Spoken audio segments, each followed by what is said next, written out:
नमस्कार, news one India देख रहे हैं आप। मैं हूं आपके साथ कोमल गंगवार। खबरों की शुरुआत करेंगे तो 500 वर्षों के बाद पहली बार राम जन्मभूमि में विराजमान भगवान श्री राम लला ने अपने जन्मोत्सव पर सोने का मुकुट धारण किया। जन्मोत्सव के दौरान रामलला ने अपने तीनों भाइयों के साथ सोने का मुकुट पहना। 1992 से लेकर अब तक रामलला चांदी के मुकुट में सोने की पॉलिश का मुकुट धारण करते रहे हैं, लेकिन अब रामलला और उनके तीनों भाई शुद्ध सोने का मुकुट पहनेंगे। ये मुकुट राम जन्मभूमि तीर्थ क्षेत्र ट्रस्ट को किसी भक्त ने गोपनीय दान किया था। मुकुट और भगवान के भोग के साथ चांदी की थाल, कटोरी, चम्मच, गिलास की कीमत 11 लाख रुपए बताई जा रही है।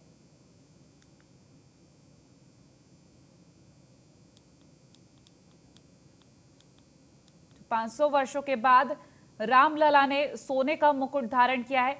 बड़ी ही सादगी के साथ आज रामनवमी मनाई जा रही है। बता दें, रामनवमी के अवसर पर बड़ा उत्सव मनाया जाता है, लेकिन आज बड़ी सादगी के साथ इस पर्व को मनाया जा रहा है कोरोना काल की वजह से।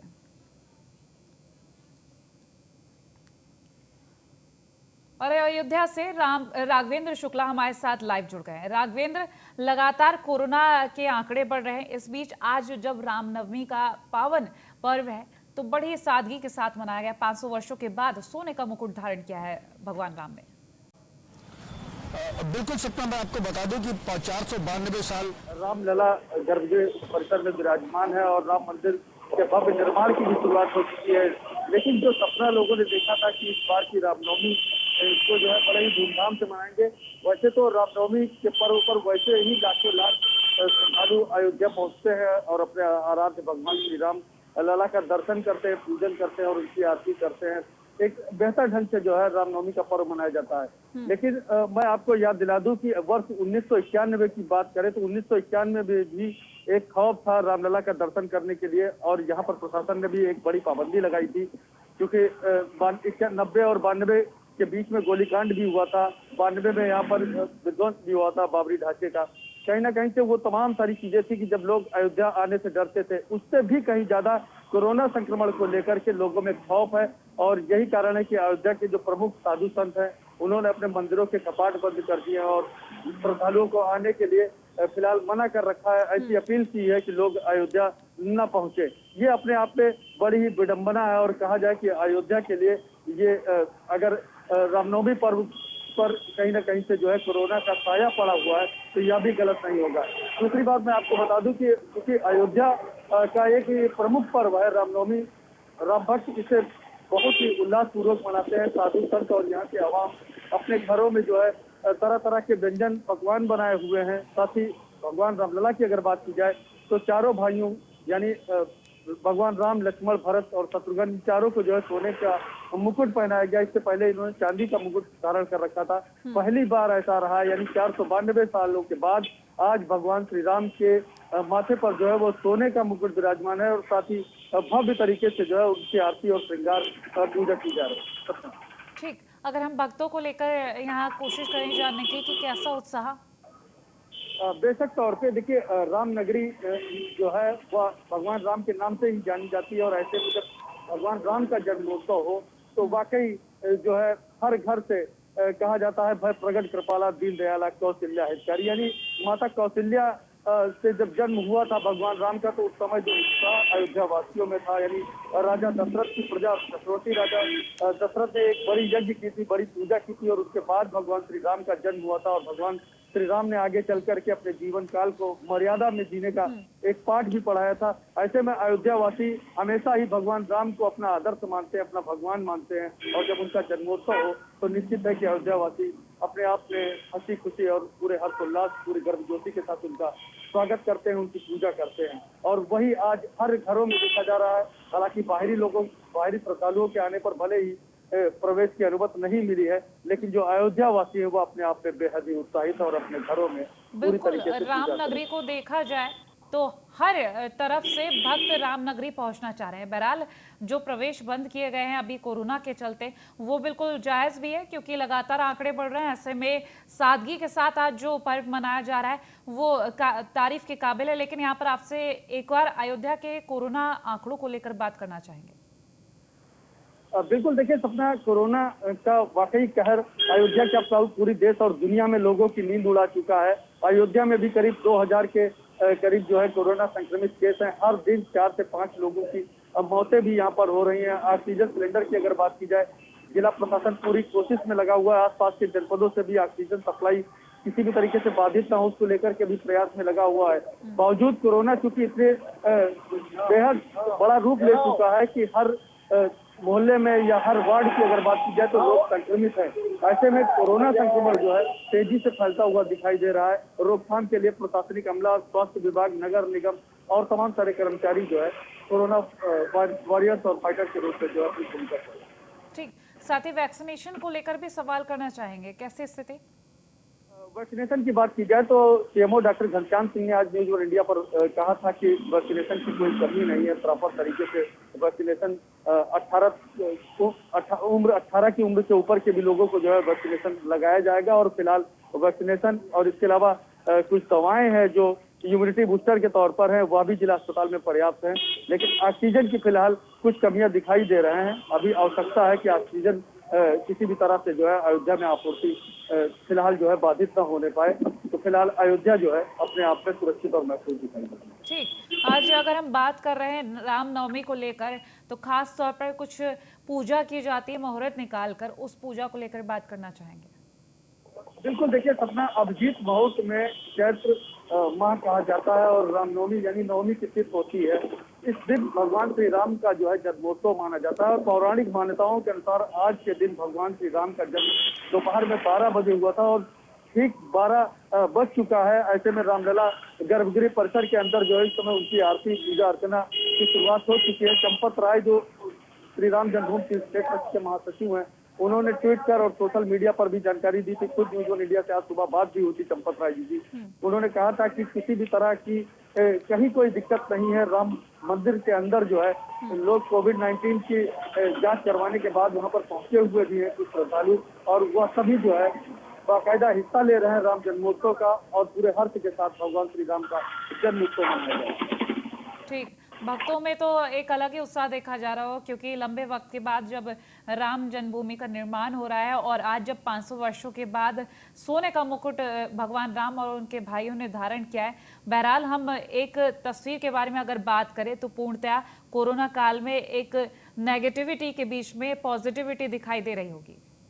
बिल्कुल देखिए, वर्ष अगर 2019 की 9 नवंबर की तारीख की बात की जाए तो जब सुप्रीम कोर्ट ने राम मंदिर को लेकर के ऐतिहासिक फैसला दिया था, यानी 9 नवंबर के बाद से हर एक दिन अयोध्या में उत्सव जैसा माहौल होता है। हर त्योहार यहाँ पर दिवाली का रंग, दिवाली में होली का रंग और होली में दिवाली की जो है पटाखे की आवाज गूंजती है। यानी हर त्योहार जो है यहाँ पर उल्लासपूर्वक मनाए जाते हैं। कारण अयोध्या में भव्य राम मंदिर का निर्माण जो हो रहा है। अयोध्या में भव्य राम मंदिर निर्माण को लेकर के पूरी देश और दुनिया की निगाहें थी। राम भक्त अयोध्या आने के लिए उत्सुक थे, लेकिन क्योंकि कोरोना काल हमें भीड़ इकट्ठा करने की इजाजत नहीं देता है, ऐसे में यह जरूर है कि कोरोना गाइडलाइन और सरकार की एडवाइजरी का पूरी तरीके से पालन हो।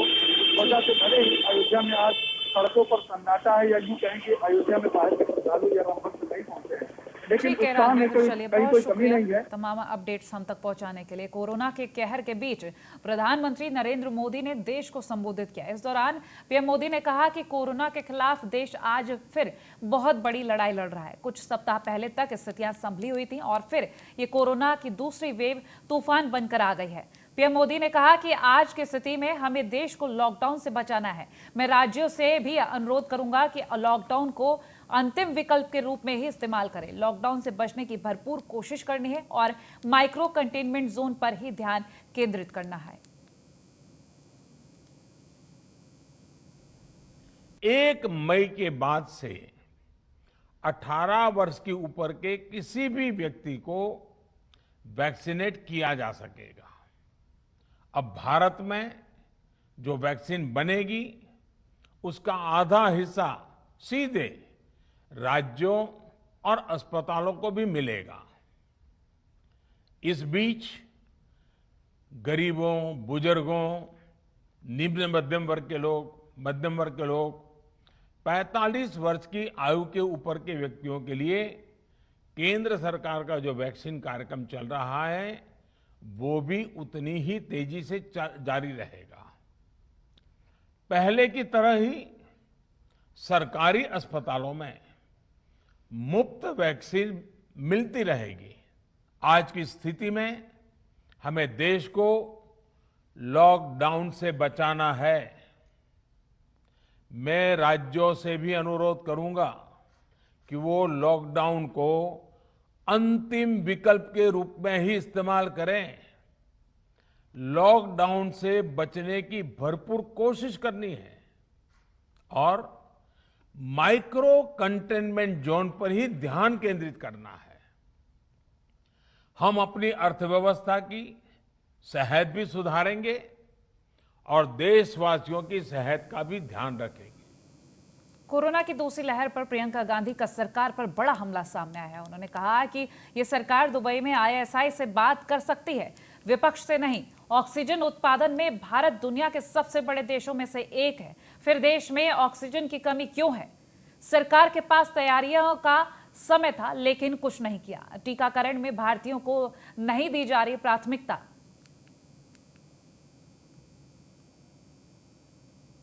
देश भर से रिपोर्ट्स क्या आ रही हैं? हॉस्पिटल के बेड्स की कमी है, ऑक्सीजन की कमी है, रेमडेसिविर की कमी है, वेंटिलेटर्स की कमी है। सब जगह से यही रिपोर्ट्स आ रही हैं। अब अगर हमने ठीक तरह से प्रिपरेशन किया होता, अगर हमने तैयारी की होती, तो फर्स्ट वेव और सेकंड वेव के बीच में हमारे पास कई महीने थे कि हम इसके लिए हम तैयारी कर सकते थे। कैसे? हमारा देश जो है ऑक्सीजन का सबसे बड़ा मैन्युफैक्चरर है। India's production capacity for oxygen is one of the largest in the world. फिर ऑक्सीजन की कमी क्यों हो रही है? क्योंकि उसको ट्रांसपोर्ट करने के माध्यम, उसको ट्रांसपोर्ट करने की सुविधा नहीं बनाई गई है। आपके पास 8-9 महीने थे, आपको मालूम था, आपके अपने सीरो सर्वेस कह रहे थे कि एक सेकंड वेव आने वाली है, आपने उसको इग्नोर किया। आपके पास समय था, आप ये सुविधा बनवा सकते थे, वॉर फुटिंग पर करा सकते थे। आज स्थिति ये है कि हिंदुस्तान में मात्र 2000 ऐसी ट्रकें हैं जो ऑक्सीजन को ट्रांसपोर्ट कर सकती हैं। तो आप समझ सकते हैं कि कितनी बड़ी त्रासदी ये है कि देश में ऑक्सीजन उपलब्ध है लेकिन जहां पहुंचना चाहिए वहां पहुंच नहीं। और वहीं राहुल गांधी ने ट्वीट कर वैक्सीन मामले में निशाना साधा है। उन्होंने कहा है केंद्र सरकार की वैक्सीन रणनीति नोटबंदी से कम नहीं, आमजन लाइनों में लगेंगे, धन, स्वास्थ्य और जान का नुकसान झेलेंगे, अंत में सिर्फ कुछ उद्योगपतियों को ही फायदा होगा। और ये ट्वीट भी इस वक्त हम आपको स्क्रीन पर दिखा रहे हैं।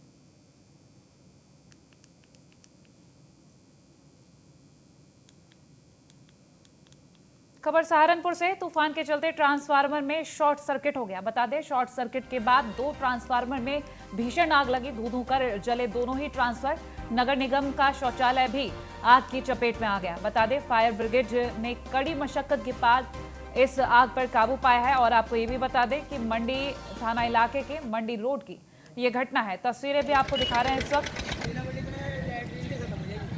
ट्रांसफार्मर में जो भयंकर आग लगी, 2 ट्रांसफार्मर में ये आग लगी थी। तस्वीर इस वक्त आपकी स्क्रीन पर।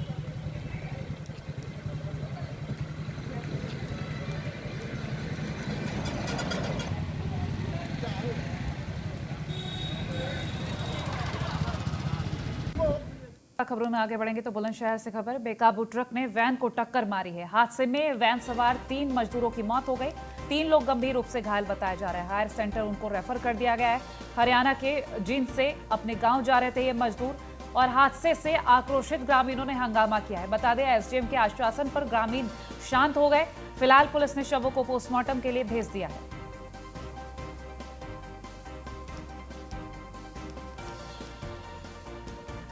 खबर आप तक पहुंचा रहे हैं। एसडीएम ने आश्वासन देते हुए ग्रामीणों को शांत करवाया है। पुलिस ने शवों को पोस्टमार्टम के लिए भेज दिया है। बुलंदशहर से इस वक्त ये खबर, बेकाबू ट्रक ने वैन को टक्कर मारी है। हादसे में वैन सवार 3 मजदूरों की मौत हुई है। 3 लोग गंभीर रूप से घायल बताए जा रहे हैं और हरियाणा के जींद से अपने गांव जा रहे थे ये मजदूर।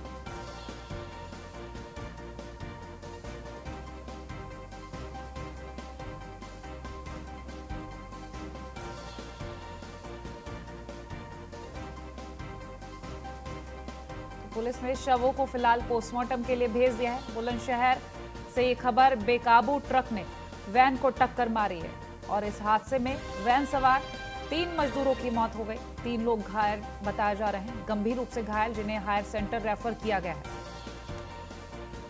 तो हरियाणा के जींद से अपने गांव जा रहे थे ये मजदूर।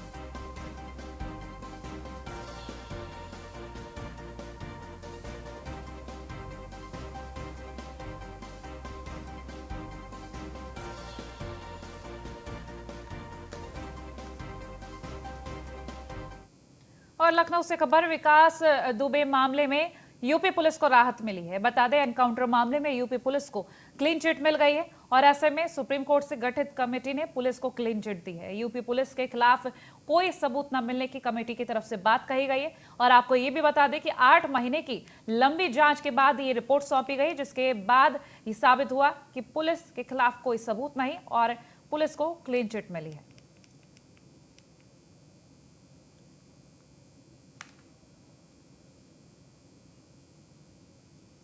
और कुशीनगर से खबर, युवक को थप्पड़ मारना पुलिस को भारी पड़ गया। मास्क चेकिंग के दौरान युवक को पुलिस ने थप्पड़ मारा था और युवक ने भी पलटकर चौकी इंचार्ज को थप्पड़ मार दिया। और ये वीडियो आपको दिखा रहे, देखिए जरा, गाड़ी में बैठे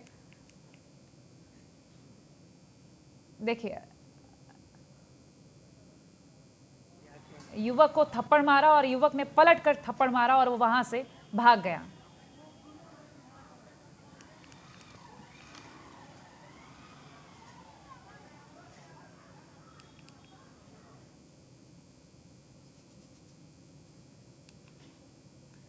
गाजियाबाद के लोनी में पुलिस ने रेस्टोरेंट संचालक पर कार्रवाई की है। दरअसल कर्फ्यू के दौरान रेस्टोरेंट बंद करने के सरकारी आदेशों के बाद भी रेस्टोरेंट खोलने पर एसपी ग्रामीण डॉक्टर इरज राजा ने कार्रवाई की। बता दें कि कोरोना संक्रमण के चलते गाजियाबाद में रात 8 बजे से सुबह 7 बजे के बाद तक कर्फ्यू लागू है। वहीं गाजियाबाद जिलाधिकारी अजय शंकर पांडे ने सभी होटल रेस्टोरेंट को बंद करने के आदेश दिए हैं। इसके बावजूद रेस्टोरेंट संचालक सरकारी आदेशों का उल्लंघन करते हुए लोगों को रेस्टोरेंट में अंदर बैठाकर खाना खिला रहा था, जिसके बाद एसपी ग्रामीण ने कार्रवाई करते हुए रेस्टोरेंट को बंद कराया और एक युवक को हिरासत में ले लिया।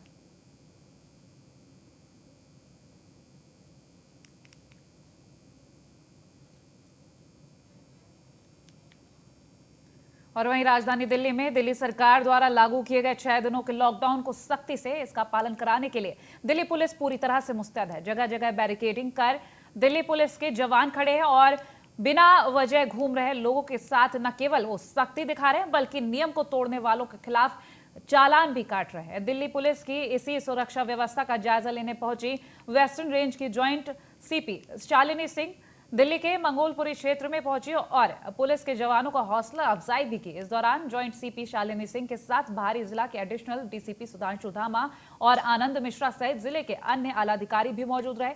इस दौरान शालिनी सिंह ने कहा कि दिल्ली पुलिस लॉकडाउन को लेकर सख्त है और जो कोई भी नियमों की अवहेलना कर रहा है उनके खिलाफ सख्त कार्रवाई की जा रही है, साथ ही लोगों के चालान भी किए जा रहे हैं। साथ ही शालिनी सिंह ने दिल्ली वासियों के साथ उनसे अपील करते हुए कहा कि सभी लोग घर में ही रहें।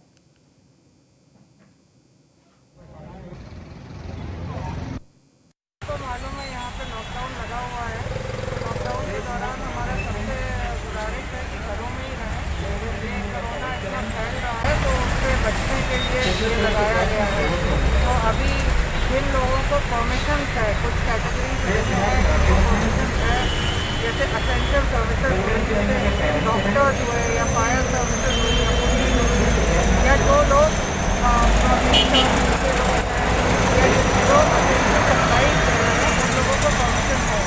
तो उसमें कुछ कैटेगरीज ऐसी हैं जो आई कार्ड दिखाने के लिए वो आई कार्ड दिखाने पर जो है उनको जाने दिया जा रहा है, बाकियों को पास नहीं करना है।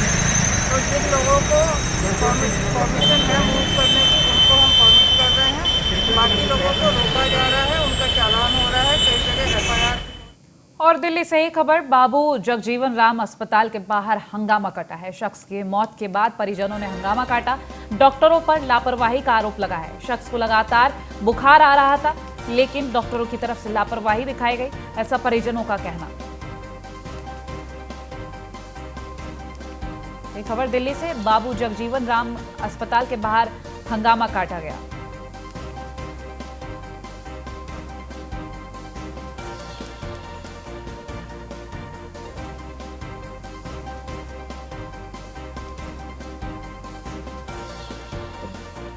अस्पताल के बाहर परिजनों का हंगामा देखा गया। शख्स की मौत के बाद लगातार शख्स को बुखार आ रहा था और डॉक्टरों की तरफ से लापरवाही की गई, ऐसा परिजन का कहना।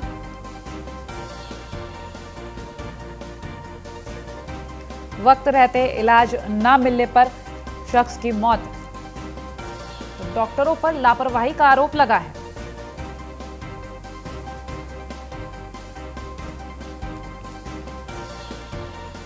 बाबू जगजीवन राम अस्पताल के बाहर का ये मामला। शख्स लगातार बुखार से पीड़ित था और उसको वक्त रहते इलाज नहीं दिया गया।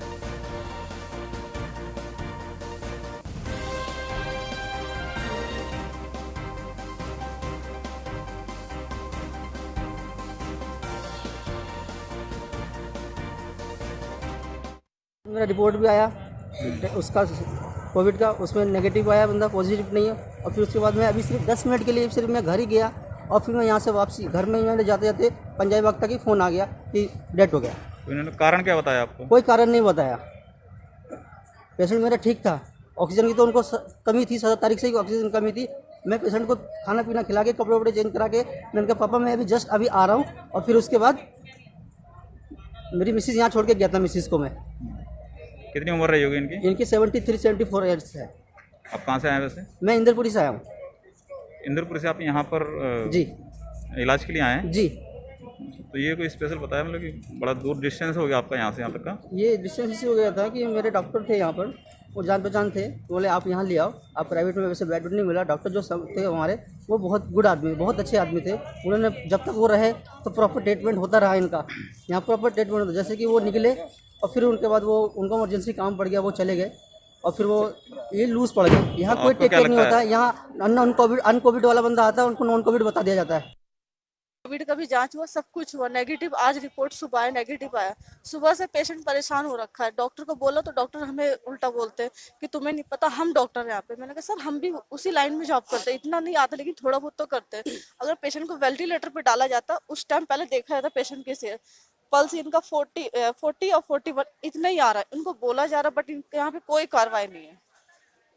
इस हॉस्पिटल में किसी चीज का कार्रवाई नहीं है।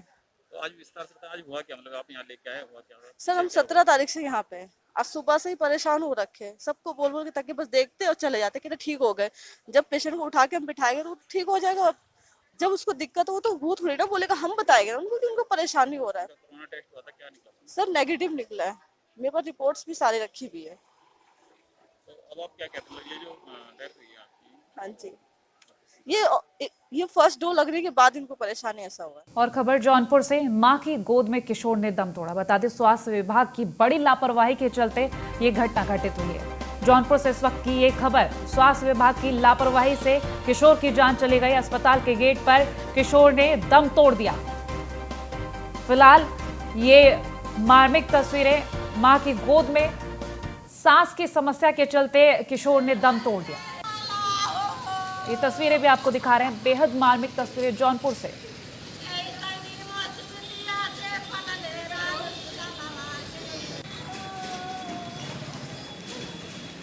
किशोर ट्रेन में सफर के दौरान उसको सांस की समस्या हुई थी। इलाज के लिए शाहगंज सामुदायिक स्वास्थ्य केंद्र लाया गया था, लेकिन स्वास्थ्य विभाग की लापरवाही तो देखिए, इलाज देने के बजाय उसे गेट पर ही छोड़ दिया गया।